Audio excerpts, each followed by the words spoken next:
Bonjour, alors je m'appelle Elodie Dambélé. J'étais stagiaire au sein de l'équipe CansBio, Cancer Biomédecine et Société. Je suis actuellement ingénieure statisticienne au sein de la même équipe. Du coup, j'ai le plaisir aujourd'hui de vous faire part de mon travail sur l'enquête HLS 19, plus précisément sur la perception des nouvelles technologies de l'information et de la communication pour les consultations médicales en France. C'était sous la supervision du professeur Julien Mancini, de Madame Raja Touzani et de Dr Marie Bani. Alors, en quelques mots, le contexte était que nous savons sans doute que les nouvelles technologies de l'information et de la communication sont en plein essor et il y a une place croissante dans nos sociétés. Déjà, la CIM, Society for Information Management, en collaboration avec quelques universitaires, ont trouvé qu'il y a 19,3% du PIB des États-Unis qui était consacré aux investissements en technologie de l'information. Aussi, ils ont vu qu'il y a une croissance d'intégration des technologies de l'information au sein des organisations. Toutefois, elles ne sont pas uniquement destinées aux grandes organisations, elles sont aussi accessibles à tous. Nous pouvons le percevoir à travers les téléphones mobiles que nous utilisons, les smartphones que nous utilisons dans nos vies, dans nos activités habituelles, que ce soit dans nos activités professionnelles que dans nos activités personnelles. Nous voyons aussi que leur implantation fait face à de nombreux défis et risques, déjà par le fait de leur acceptation et aussi de leur utilisation. Le remaniement perpétuel ainsi que la progression des méthodes de communication conduit à une intégration des intiques au sein des pratiques médicales. Cela se manifeste déjà par la dématérialisation de l'information médicale, aussi par le suivi numérique, et aussi les consultations médicales. Et nous pouvons voir aussi au niveau de l'assistance médicale. Nous sommes sans doute sans savoir que l'intégration des nouvelles technologies de l'information dans les pratiques médicales est une réalité auquel nous faisons face. Déjà, ça nous confronte aux différentes carences qu'a nos systèmes de santé. Nous voyons que la télémédecine monte en flèche actuellement en France avec une augmentation des actes de téléconsultation sur le territoire national. Nous avons aussi, il s'en montre aussi avec l'utilisation des applications mobiles. Nous avons relevé qu'en février 2020, il y a eu 40 000 actes de téléconsultation et juste 2 mois après, il y a eu 4,5 millions d'actes de téléconsultation qui s'est stabilisé autour d'1 million pendant la période estivale. Aussi, nous avons remarqué que les consultations vidéo et les applications mobiles ont été plus utilisées durant la crise sanitaire Covid-19 et pour rendre plus accessibles les consultations médicales. Et pour cela, notre objectif principal est de déterminer la perception des intiques pour les consultations médicales en France.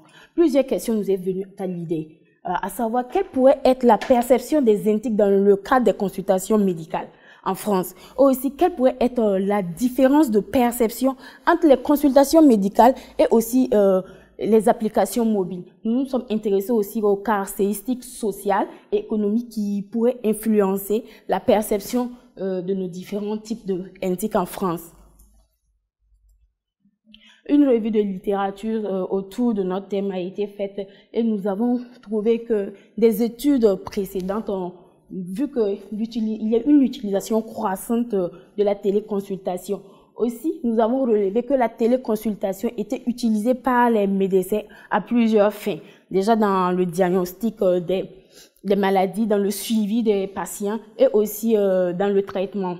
Nous avons aussi remarqué qu'il existe une forte corrélation entre l'acceptation et l'intention d'utiliser la téléconsultation. Toutefois, il n'est pas négligeable de souligner que l'intention d'utiliser un système n'implique pas forcément l'utilisation de ce système. C'est ainsi que MC Lin et Peter plus Delon ont essayé d'apporter une définition à l'intention d'utiliser un système. Dans le sens où pour eux, l'intention d'utiliser un système se manifeste par l'envie d'utiliser le système par le potentiel utilisateur, mais n'implique pas forcément l'utilisation de ce système dans le futur.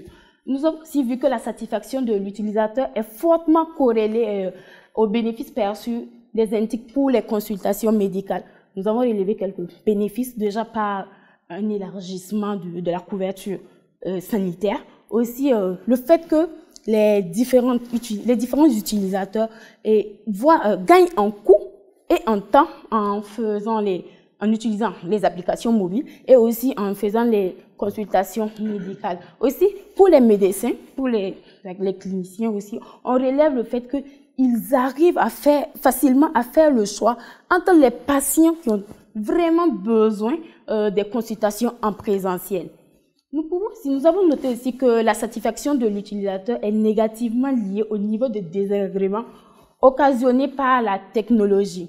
Le niveau de désagréments occasionnés par la technologie pourrait être le fait que l'utilisateur juge satisfaisant le système lorsque le système ne se révèle pas trop énergivore pour lui, en termes de coût mental, aussi de coût physique. Nous avons relevé que l'utilisation des NTIC peut aussi avoir des effets négatifs dans la prise en charge des patients. Vous voyez, lorsque nous utilisons nous faisons la téléconsultation ou nous utilisons les applications mobiles, il pourrait avoir des problèmes techniques en ce moment. Et aussi, il y a un risque de précision dans le diagnostic par le médecin lorsque on utilise la téléconsultation. Même si souvent c'est minime. L'enquête française sur la littératie en santé a été l'enquête sur laquelle nous nous sommes basés. En fait, elle a été administrée en ligne. Il s'agit de 2003 adultes français qui ont été questionnés. Ils étaient âgés de 18 à 75 ans. Et l'enquête s'est réalisée en 2 vagues. La première vague était du 27 mai au 5 juin. Du coup, 2 semaines après la fin du premier confinement général. Aussi, la deuxième vague a été entre du 8 au 18 janvier 2021, lancée 7 mois après la première vague. Le sondage a permis de recueillir les informations sur les caractéristiques socio-démographiques, aussi sur l'état de santé, le niveau de littératie en santé et la capacité à naviguer dans le système de santé, la perception des NTIC dans le cadre des consultations médicales et aussi la confiance dans les différentes institutions. Notre méthode de travail il s'agit ici d'une étude transversale à visée descriptive et analytique. Nous avons en premier temps considéré 2 types de pratiques, à savoir les consultations vidéo et les applications mobiles. Il a été question de faire des analyses descriptives univariées et bivariées. Cela nous a permis de comparer les 2 types de pratiques et aussi de faire un tri à plat de nos différentes variables.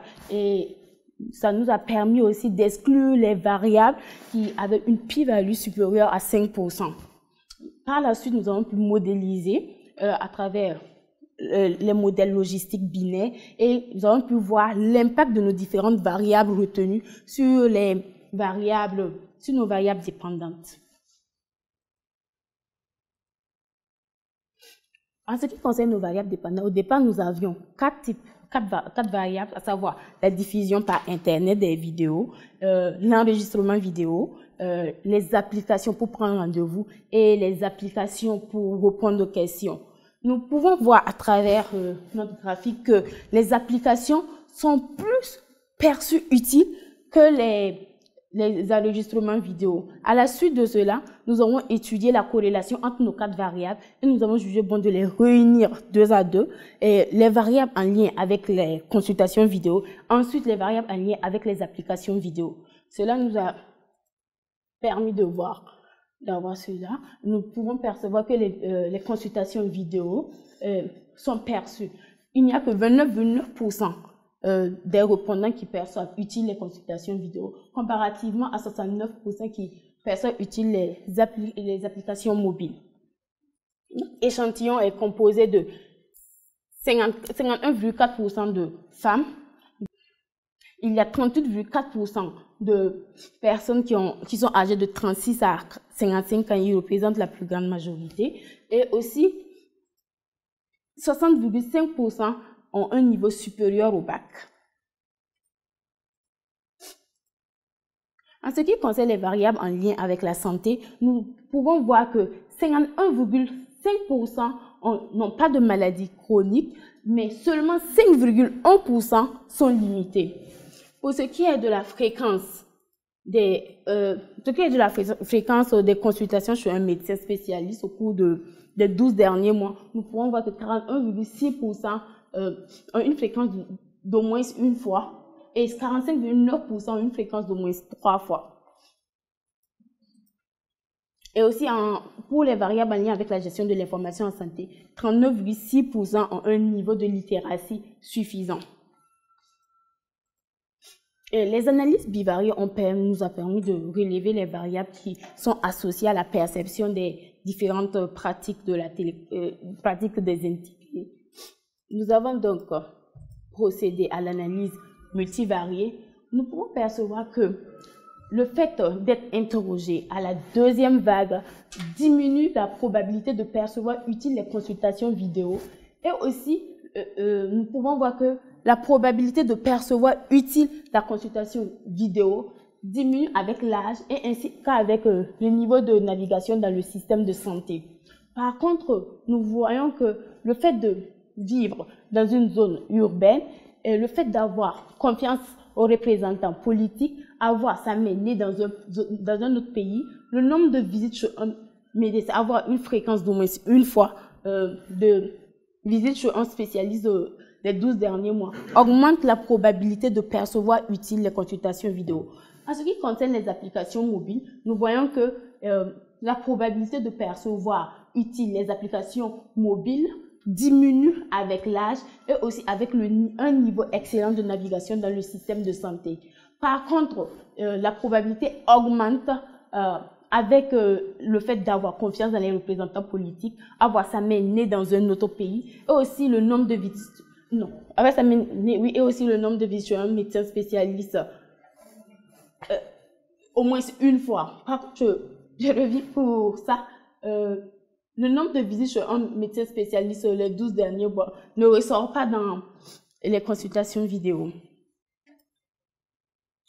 Nous pouvons voir que le niveau de familiarité avec les NTIC, le besoin d'accompagnement suffisant, la perte de contact et l'appréhension d'un suivi moins encadré des personnes âgées expliquent en partie la diminution de la probabilité de percevoir utile les deux types de pratiques. En ce qui concerne la confiance dans les représentants politiques, la probabilité augmente la probabilité de percevoir utile les applications mobiles augmente et ainsi que les consultations vidéo à travers la mise à l'écart des idées telles que la surveillance, la non-confidentialité des données individuelles de la population et aussi le fait qu'il y a une remise en cause de l'efficacité des différentes technologies. Nous pouvons aussi voir que les consultations vidéo facilitent l'accessibilité aux soins des personnes limitées dans leurs activités habituelles. Une étude sur la faisabilité de la téléconsultation pour les patients atteints de sclérose en plaques a eu aussi les mêmes résultats que notre étude et les patients étaient satisfaits de la téléconsultation puisque ça leur permettait de moins se mouvoir, de moins se déplacer et c'était bien satisfaisant pour eux. Les applications mobiles facilitent aussi l'accès aux soins des personnes ayant une fréquence de visite chez le médecin spécialiste d'au moins une fois les 12 derniers mois. Aussi, il y a eu une étude sur la reconstruction mammaire. Les patientes étaient satisfaites, voire très satisfaites de l'utilisation des applications mobiles parce qu'elles devraient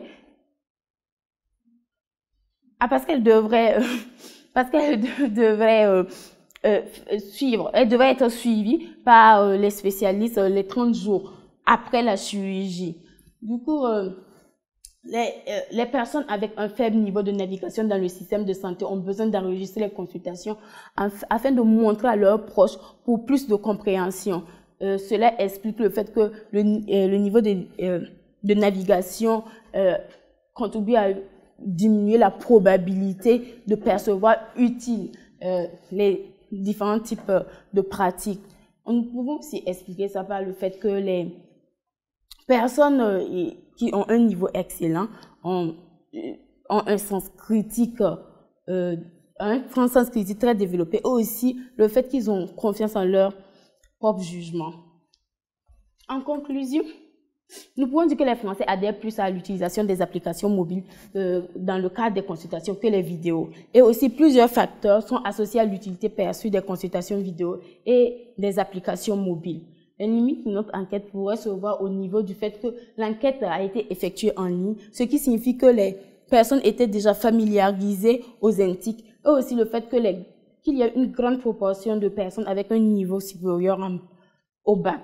En termes de recommandations, nous préconisons de mettre en place une bonne stratégie de communication qui pourrait valoriser les NTIC au sein des pratiques médicales et aussi mettre à la disposition de tous les moyens nécessaires de réaliser ce type de consultation sans contrainte majeure.